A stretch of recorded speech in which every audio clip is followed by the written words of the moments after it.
તૂટેલો માણસ બહારથી ખુશ અને અંદરથી રડતો કેમ હોય છે?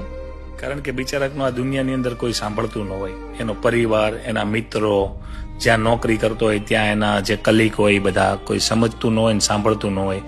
એટલે એક તો બિચારો બધાને કહીને થાકી ગયો હોય એટલે પહેલા તો તૂટી ગયો હોય. અને માણસ છે ને જ્યારે પરિવાર અને એના મિત્રો એનું જ્યારે ન સાંભળે ને ત્યારે જ તે અંદરથી તૂટે છે. અને જ્યારે એ તૂટી જાય ને પછી જો એ બહારથી પણ દુઃખી દેખાશે ને તો આ દુનિયા એને વેચી નાખશે.